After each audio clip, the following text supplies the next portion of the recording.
तरफ से, सभी गाला ओनर्स और वर्कर्स की तरफ से हम उनका तहे दिल से वेलकम करते हैं।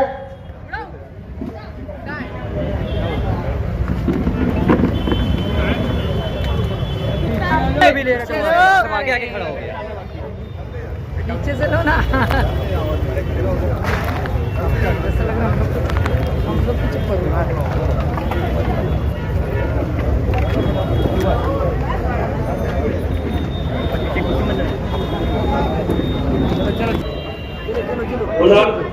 और कामदार तरफ से अवार्ड साहब आज स्टेज पे आ रहे हैं। आप लोग काफी देर से इनका कुछ सुनने के लिए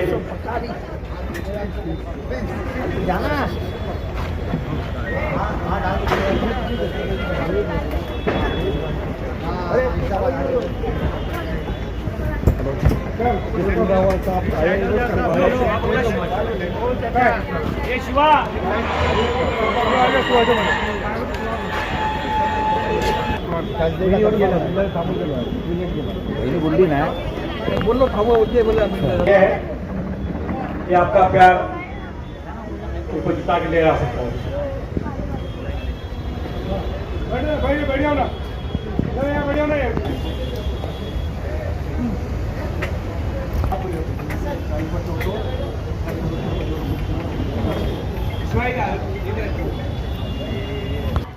और इनको खास गुड लक विश करने के लिए हम आज यहाँ पे जमा हुए हैं और इनकी गुड लक करने के लिए आज हमने ये मीटिंग रखी हुई है।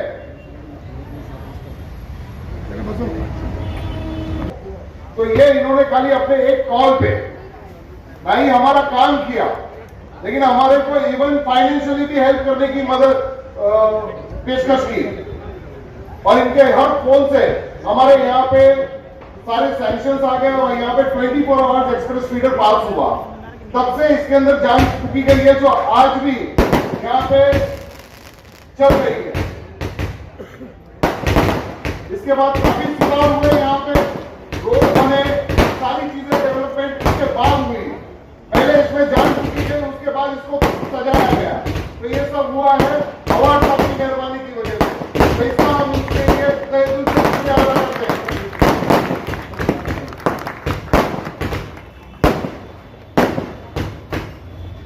अब मैं रिक्वेस्ट करूंगा अवार्ड साहब से वो हमारे कुछ आइडिया शेयर करें। शानू भाई से। अस्सलाम वालेकुम, मेरे नॉन मुस्लिम भाइयों को नमस्ते, दीपावली की हार्दिक शुभकामनाएं। मैं इस बात से इनकार नहीं करता हूं कि टोरेंट के बिल ज्यादा आते हैं, उसके मीटर फास्ट है, ये बात सही है।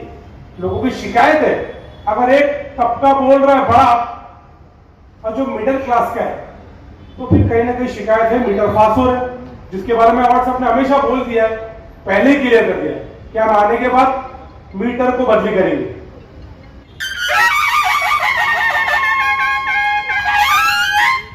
अस्सलाम वालेकुम, नमस्कार। मंच पर उपस्थित हमारे हर दिल अजीज लीडर डॉक्टर जितेंद्र अवार्ड साहब और मेरे सामने बैठे हुए मेरे तमाम नौजवान साथियों और बुजुर्गों, हम सब इस बात को जानते हैं कि 2024 का विधानसभा का इलेक्शन मुंबई और महाराष्ट्र में चल रहा है। अब से पहले 2009 में जब डॉक्टर जितेंद्र अवार्ड साहब आपके बीच में इलेक्शन लड़ने के लिए आए थे, तो तकरीबन 21,000 समथिंग वोटों से उन्होंने मुंगा कलवा से लीड किया था। उसके बाद 2014 में समथिंग 47,000 कुछ वोटों से लीड किया था। 2019 में शेख साहब समथिंग 78,525 वोटों से उन्होंने कामयाबी हासिल की थी। लोग कहते हैं यूसुफ भाई कि क्या काम किया डॉक्टर जितेंद्र अवार्ड साहब ने। वो विकास पूछते हैं हमसे। मैं समझता हूं सबसे बड़ा विकास यही है, सबसे बड़ी उनकी खिदमत यही है। सबसे पहले उन्होंने आपके दिल में अपने लिए जगह बनाई, उसके बाद शहर के हर तरक्याती कामों को लेकर के उन्होंने पूरी कोशिश करके शहर को 2009 का मुमरा और आज 2024 का मुमरा कितना फर्क है इसे मुझे बताने की जरूरत नहीं है। अगर मैं बताने चलूंगा तो मेरी तकरीर बहुत लंबी हो जाएगी। आप तमाम लोगों के सामने हैं। मुझे याद है मेरे कंपनी को लेकर गए, अभी मैंने यूसुफ भाई से पूछा कि इस इंडस्ट्रीज के अंदर टोटल कितने शॉप्स हैं। उन्होंने बताया शमीम भाई 200 अबाउट शॉप है। मुमरा शहर के 2000 बच्चे यहां पे नौकरी करते हैं, यहां पे अपने रोजी रोटी से यहां पे आते हैं, सुबह से लेकर शाम तक काम करते हैं, रात में अपने घर जाते हैं, आराम से उनको ट्रेन का भी सफर करना नहीं पड़ता है। ये कहीं ना कहीं से मेरी कंपनी में उनको रोजी रोटी मिली गई। यहां पे 2011 में जब एक्सप्रेस फीडर लगा, उसके बाद से लोड शेडिंग भी बंद हो गई। घड़ी के अंदर छुपा हुआ कमल का फूल है और मुमरा कड़वा की आवाम आपको बता देगी कि कमल का फूल खत्म हो चुका है, अब उसमें खुशबू नहीं रह गई है, वो सड़ चुका है, उसको कोई अपने नजदीक खड़ा नहीं करेगा। अगर डॉक्टर जितेंद्र आवाड साहब ने, हम लोगों ने आपकी खिदमत किया है, तो शमीम खान आपसे यही कहने आया है कि आपने अगर उन्होंने, हम लोगों ने काम किया है, हमारे नेता ने काम किया है, तो ये वक्त आ गया है मजदूरी देने का। आप मजदूरी समझ करके अपना कीमती वोट डॉक्टर जितेंद्र आवाड साहब को दे करके आप उन्हें कामयाब बनाए। 20 तारीख को सुबह इंशाअल्लाह ताला आप अपना कीमती वोट दे करके डॉक्टर जितेंद्र आवाड साहब को कामयाब बनाए। इसलिए कामयाबी हम सबकी कामयाबी होगी। बहुत बहुत शुक्रिया, थैंक यू। और जिन लोगों ने ये प्रोग्राम को ऑर्गेनाइज किया है, मैं उनका तहे दिल से शुक्रिया अदा करता हूं। थैंक यू, अल्लाह हाफिज। और सब आगे बढ़ो।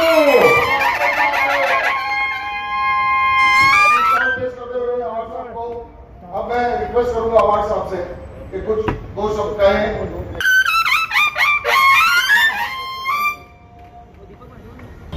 यहाँ पे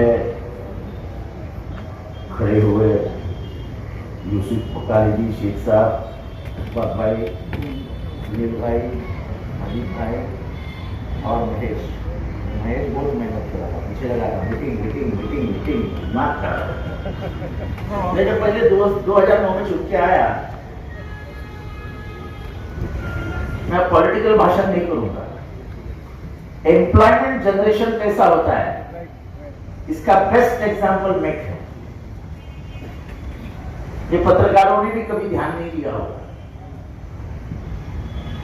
पहले जब ये यहाँ आया तो मेक को देखिए, फिर हमारी एक मीटिंग हुई, मैंने सबको लोगों को बुलाया कि क्या करना चाहिए। तो उन्होंने बोला कि एक तो मुमरा से लाइट आती है, मुमरा की कॉमन लाइन से लाइट आती है, तो लोड शेडिंग की वजह से कुछ गाड़ी चलती ही नहीं, कुछ काम ही नहीं होता। मैंने क्या करना चाहिए, तो बोले अपने को एक्सप्रेस फीडर मिलना चाहिए। क्या होता है, जब रजिस्टर्ड इंडस्ट्रियल स्टेट होती है तो उसके लिए 24 आवर्स की लाइट देना ये सरकार की जिम्मेदारी होती है। पर ये आउट ऑफ जोन था, इधर से नजदीक कोई एमआईडीसी नहीं थी। फिर बहुत कोशिश करने के बाद हमको एक एक्सप्रेस फीडर मिला। एक्सप्रेस फीडर का मतलब जहां लाइट आती है वहीं से डायरेक्ट लाइन निकलती है, बराबर? करेक्ट। ये लाइट लोड शेडिंग के बिना थी और 24 घंटा लाइट मेक को मिल गई, बराबर है? तब यहाँ 400-500 लोग काम करते थे, क्योंकि इंडस्ट्री चलती नहीं थी। ज्यादा रोजगार कैसे कौन देगा, मालिक कैसे पैसे देगा। एक्सप्रेस लाइट आ गई, फिर इधर कीचड़ हुआ करता था, वो कीचड़ को साफ करके यहाँ रास्ता आ गया, और फिर इनको तकलीफ ही ना हो इसलिए ये पीछे दिख रहा है, ये 2.5 करोड़ रुपया खर्चा करके एक्सप्रेस फीडर बनाया, sub station, sorry not sub station बनाया। आज मेरे को, मैंने पहली बात इनसे पूछी कि आज क्या स्ट्रेंथ है आपकी। आज यहाँ पे 5,000 लोग काम करते। कितने? 5,000 लोग। शायद ये मुमरा में किसी को पता भी नहीं होगा कि मैक में 5,000 लोग काम करते हैं। ये तो परमानेंट है, बराबर है, डायरेक्ट एम्प्लॉयमेंट। और इनडायरेक्ट एम्प्लॉयमेंट कितनी है मालूम है क्या? मालूम है? कम से कम 15 से 20,000 लोग इनडायरेक्टली इन्वॉल्व है, यानी 20,000 लोग इस मेक से कनेक्टेड है। जो गाला 3, 4, 5 लाख लोग बेचने को तैयार हो गए थे, कुछ था ही नहीं, क्या आगे करेंगे, कोई बायर नहीं था। 5 लाख 3 लाख में खरीदने वाला नहीं मिलता था। अब ऐसी हालत है कि 50 लाख रुपए दो तो भी कोई बेच के नहीं जाता है। बायर को हड़ताल देते भाई चल, क्योंकि एक तो स्टेशन के नजदीक है। मेक का क्या है, अच्छा क्या है, स्टेशन के नजदीक है, रोड के पास है, और अंदर के भी रोड अच्छे हैं। और यहाँ कोई यूनियन की दादागिरी, लेबर कॉन्ट्रैक्ट की दादागिरी जो और जगह पे चलती है, यहाँ पे कभी भी नहीं चलती। मुझे मालूम था यहाँ पे एम्प्लॉयमेंट मिलती है, पर मैंने कभी भी नहीं बोला इन लोगों को कि मैं 10 लड़के भेज रहा हूँ, उनको काम पे लगा। क्या बोला कभी आपको? मैं इसमें इंटरव्यू ही नहीं करता हूँ, आता ही नहीं। मेरा एक ही सपना था कि ये जोर से चले। आज 20,000 लोगों का यहां रोजगार मिलना, ये क्या कम है? अभी एक ऐसे ही इंडस्ट्री की जरूरत है। एक बड़ी जगह हमको लेनी पड़ेगी और ऐसी इंडस्ट्री फिर से और एक खड़ी करनी पड़ेगी, क्योंकि मुमरा इज फेमस फॉर कुछ जड़ी बूटी का काम, हैंडीवर्क, लेबर ओरिएंटेड जॉब्स, क्योंकि यहां लेबर सस्ता मिल सकता है। तो ये मुमरा जो लोग बोलते हैं ना, क्या किया क्या किया क्या किया क्या किया, ये लोग क्या किया। ये यूसुफ भाई मेरे बहुत अजीज दोस्त है। बाहर के लेबर कॉन्ट्रैक्ट में क्या क्या होता देखा है आपने कभी? मालूम है? लेबर कॉन्ट्रैक्ट पुणे में हफ्ते का हफ्ता रहता ना, एक्सटॉर्शन का सबसे बड़ा जरिया बन गया है। कम से कम 20 मर्डर हुए लेबर कॉन्ट्रैक्ट के लिए, और यहाँ एक आपके का सामने आमदार कराया जो ये इधर से भी अंदर नहीं आया कि मेरे 10 लोग लगा लो।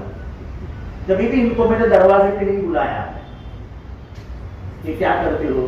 मेरे हर आदमी को बोलो कितने गाले 200, मेरे 3 आदमी ले लो हर गाले में, 600 ऐसे ही लग जाते थे। पर इससे इंडस्ट्री का विकास नहीं होता, इंडस्ट्री मारी जाती है।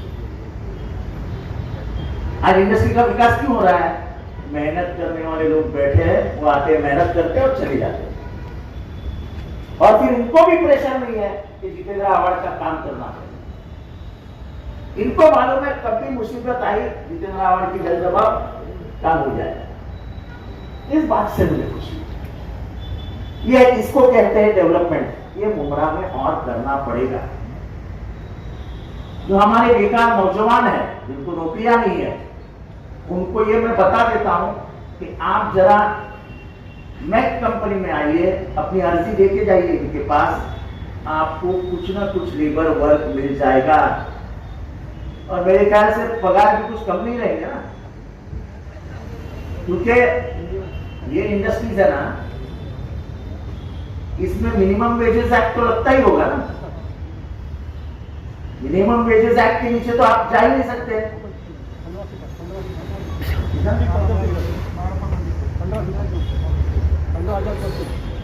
हर पगार 15,000 के ऊपर है, पर हमारे बच्चों को ये मालूम ही नहीं कि अपन इस रास्ते से लेफ्ट टर्न मारेंगे तो मैक है और मैक में नौकरियां मिलती है। बच्चों को मालूम ही नहीं है। मुमरा के बच्चे कितने हैं यहाँ नौकरी करने वाले? इधर है, हाथ उठाओ ना। मुमरा के बच्चे नौकरी करने वाले यहाँ पे देखो कितने कम है, देखो कितने कम है।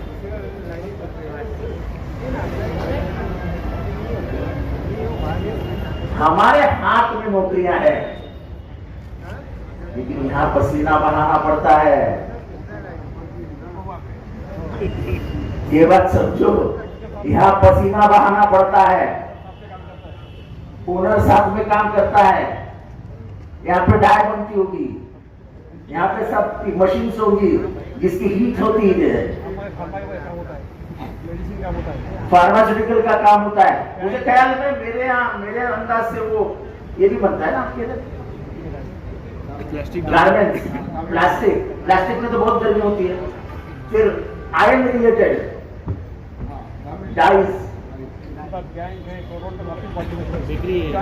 अभी क्या क्या है वो छोड़ दो, कॉल सेंटर भी है। तो ये होता है डेवलपमेंट। आप लोगों ने ध्यान नहीं दिया कि मेरी गलती नहीं है, पर इसके बाद मैं मुमरा वालों से कह रहा हूं कि यहाँ एक अपन सब मालिक लोगों की एसोसिएशन बनाएंगे और उसको मुमरा वाले से कनेक्ट कर देंगे, तो पहली नौकरी मुमरा वालों को मिलेगी। स्थानीय का ना नौकरियां दिया, ये महाराष्ट्र का जो स्लोगन है वो हम पूरा करें। और मेरिट, जिसका मेरिट है उसको पहली नौकरी दो। मैं ये नहीं कहूंगा कि वशीले के टट्टू ले लो, कुछ फायदा नहीं होता है। मेरिट है ले लो, पर मुमरा के बच्चों लोगों को पहली नौकरी, जो हो गया चलो। इसलिए मुझे बहुत फख्र है कि एक ऐसी इंडस्ट्री मैंने बचाई, उसको पाला, और आज वो बड़े अच्छे घरों को,